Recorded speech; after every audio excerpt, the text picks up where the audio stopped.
Kalau kita mau prediksi entry buy-nya dan juga mau prediksi take profit-nya gimana? Nah, biasanya saya menggunakan bantuan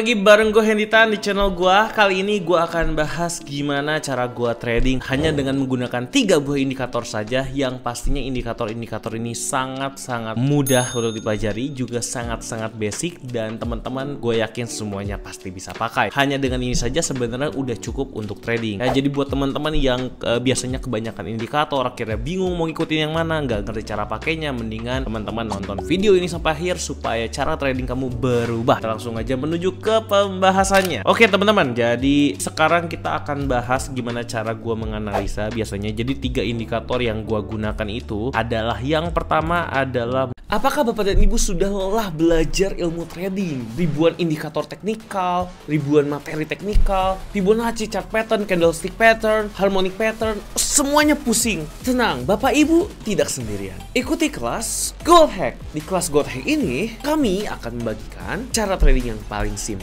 di market gold secara harian, di mana Bapak dan Ibu bisa mempraktekannya hanya 5 menit sehari tanpa perlu pakai indikator, ngapalin chart, pakai robot. Metode ini sendiri sudah kami praktekkan selama 5 tahun terakhir, dan di kelas nanti kami tidak akan bagikan terlalu banyak teori, tetapi kami akan langsung mempraktekkan bagaimana caranya trading langsung di market emas. Untuk Bapak dan Ibu yang mau tahu bagaimana caranya, Bapak dan Ibu bisa langsung klik saja link di bawah ini. Saya tunggu di kelas nanti.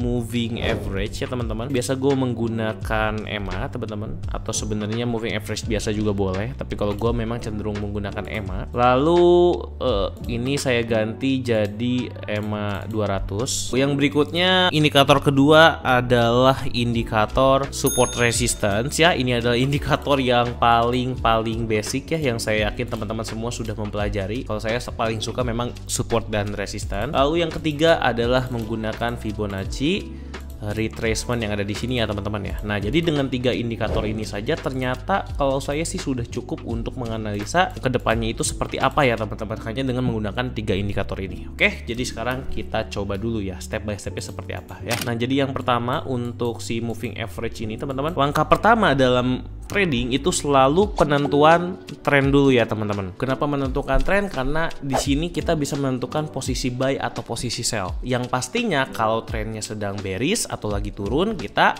lakukan sell ya. Kalau lagi bullish atau lagi naik, kita lakukan buy. Oke, jadi seperti itu ya. Nah, sekarang gimana caranya kita menentukan tren? Sebenarnya bisa kita tentukan dari menentukan trend line. Kayak seperti ini ya, menentukan trend line nih. Misalnya ini kan kita hubungkan saja si swing low-nya. Kita akan dapat kalau ini lagi naik ya, teman-teman nih, seperti ini.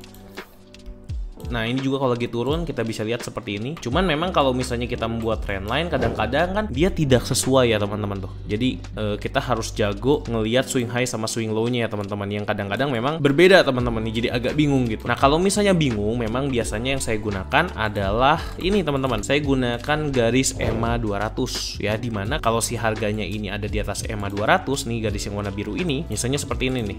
Ini kan ada di atas EMA 200, artinya posisi yang disarankan adalah posisi buy. Sedangkan kalau misalnya dia ada di bawah garis EMA, maka posisi yang disarankan adalah posisi sell. Yang artinya kalau di atas EMA 200 artinya kita disarankan untuk buy, kalau misalnya di bawah 200 disarankan untuk sell. Oke, jadi itu yang pertama. Nah, misalnya seperti ini teman-teman nih. Dia kan sudah breakout bawah ya teman-teman, sudah menembus batas bawah dari moving average-nya ya. Jadi kan ada di bawah moving average. Nah, cuman kan di sini seperti agak sideways ya. Makanya kalau seperti ini kita lebih baik menunggu kalau lagi nggak jelas. Nah, baru setelah dia udah mulai menjauh dan breakout sampai 2 kali ya, sampai di sini batas inilah kurang lebih teman-teman nih. Nah, support resistance jadinya bekerja di sini. Kita bisa menentukan bahwa trennya sudah mulai turun. Jadi setelah dia breakout garis yang ini ya, grafik yang ini dia breakout ke bawah, maka bisa dikatakan bahwa trennya sudah turun. Nah, baru kalau sudah trennya turun, kita bisa menentukan swing high swing low-nya dan menentukan titik entry-nya di mana menggunakan Fibonacci. Jadi kalau misalnya buat teman-teman yang nggak kebayang ini lagi tren turunnya gimana, ini saya gambarkan pet ya teman-teman nih. Nah, seperti ini kan lagi turun nih teman-teman. Nah, setelah penurunan yang ini, maka kita bisa melanjutkan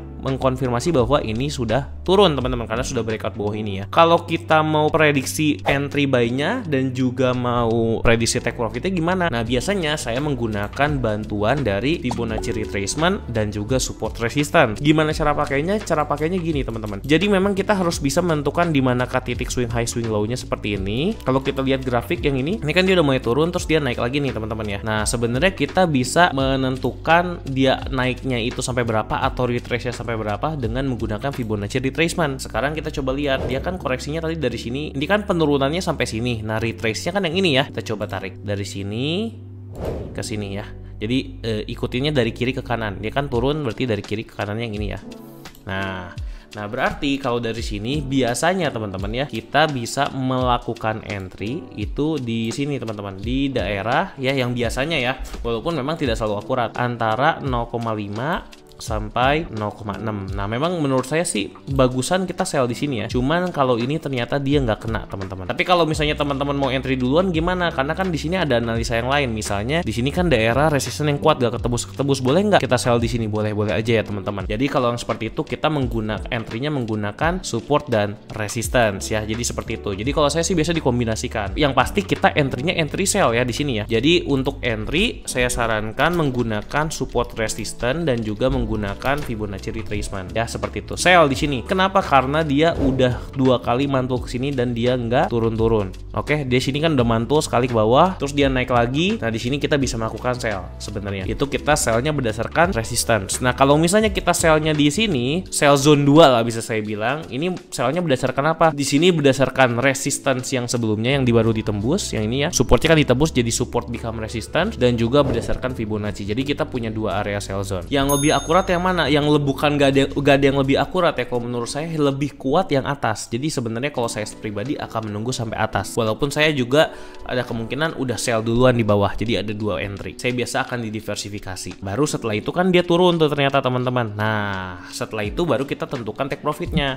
Nah, untuk menentukan take profitnya kita bisa menggunakan Fibonacci retracement atau ada yang bilang itu Fibonacci extension, dimana kita kan tahu koreksinya dari sini ke sini ya, koreksinya nih. Kalau kita hubungkan antara swing high dan swing low-nya, kita bisa menggunakan si Fibonacci extension ya. Tinggal dibalik nih yang ini, tapi sekarang tariknya bukan dari atas ke bawah tapi dari bawah ke atas, dari kiri ke kanan juga tetap. Nah, dari sini ke sini. Nah, nanti kalau kita udah sell, kita lakukan take profitnya di antara 1,6 ya. Kalau saya 1,6 sampai ke, biasanya saya ke angka 2 seperti ini. Jadi saya biasanya take profit di sini 1,6 sampai 2. Karena di 2,6 tuh agak jarang teman-teman menurut saya ya. Lebih sering antara 1,6 sampai 2. Bayangin kalau teman-teman tadi sell di sini terus take profit di sini. Dapat berapa? Lumayan ya teman-teman ya tuh. Bener ya, kena TP lagi di sini. Itu kalau yang lagi turun. Nah, sekarang kita coba kalau lihat yang lagi naik ya. Kalau lagi bullish trend. Nah, ini kan dia udah breakout ke atas ya. Terus kalau kita lihat di sini dia udah breakout 2 kali, maka kita udah bisa melakukan open posisi buy setelah breakout yang atas ini teman-teman. Jadi dia udah breakout sekali, breakout dari si moving average 200, udah gitu dia turun lagi koreksi, terus dia breakout lagi ke atas, maka itu udah bisa dikatakan kalau trennya sudah confirm naik. Kalau saya biasanya nunggu 2 kali, walaupun sebenarnya di sini juga kita udah bisa buy ya sebenarnya ya, tapi kalau saya nunggu 2 kali. Nah, sekarang kita coba lihat alur-alurnya ya, swing high, swing low-nya. Ini swing high, swing low, swing high, swing low, swing high, swing low ya di sini ya. Oke. Terus swing low-nya lagi di sini, terus swing high lagi di sini. Oke. Nah, terus gimana caranya? Nah, misalnya sekarang kita mau di sini entry-nya ya setelah breakout yang ini. Nah, entry ke atas, kita bisa buy sebenarnya ketika sudah breakout di sini, bisa ditentuin target TP-nya, tapi anggap aja kita ketinggalan, terus dia sekarang lagi koreksi. Belinya di mana? Tarik dari sini ke sini, Fibonacci retracement. Kita belinya di 0,5 sampai 0,6. Nah, kalau kita lihat kan bener ya harganya ternyata sampai di sini ya. Tuh, ini agak kurang pas dikit tapi nggak apa-apa lah ya. Tuh, dia kan ketika dia sudah sampai ke area ini 0,5 sampai 0,6 dia langsung naik ya. Jadi penentuan awalnya menggunakan moving average untuk posisi buy atau sell, lalu menggunakan support resistance ditambah Fibonacci retracement untuk menentukan posisi buy-nya. Kalau di sini kan Fibonacci-nya di sini, support resistance-nya di bawah ya. Nah, jadi sebenarnya kalau kita entry di bagian bawah pun lebih kuat lagi sebenarnya. Cuman kalau misalnya Fibonacci-nya udah kena, biasanya sih saya ngikutin Fibonacci, teman-teman. Saya akan ngikutin yang paling cepat kena. Jadi kalau misalnya ada support resistance, ada Fibonacci, saya akan bikin 2 layer berarti. cuy. Ini buy zone yang bagus, tapi di bawah lebih bagus lagi tentunya. Apalagi kalau sudah 2 kali kena seperti ini. Nah, sekarang kita udah buy di sini nih teman-teman, udah kena ya. Sekarang kita tinggal tentukan take profitnya. Nah, tarik dari sini ke sini pakai Fibonacci extension. Jadi kita udah bisa dapat take profit.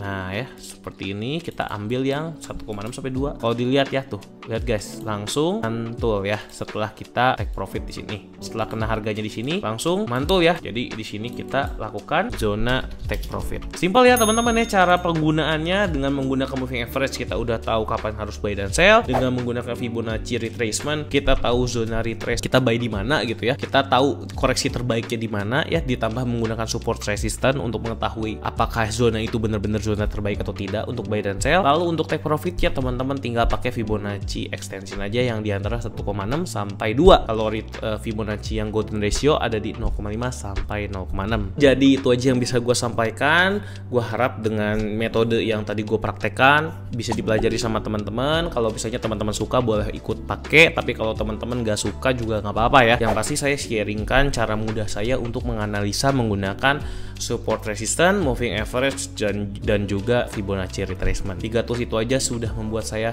sangat-sangat mudah menganalisa ketika trading. Walaupun memang saya menggunakan indikator lain seperti kotak-kotak ya, ada MACD, RSI juga saya pakai. Kalau misalnya teman-teman mau tahu lebih lanjut soal indikator-indikator yang sering saya pakai lainnya, jangan lupa untuk subscribe channel ini dan juga like video ini supaya channel ini terus berkembang dan bisa membagikan video-video terbaru lainnya buat teman-teman semua setiap hari. Itu aja yang bisa saya sampaikan. Sampai jumpa di video berikutnya. Bye-bye.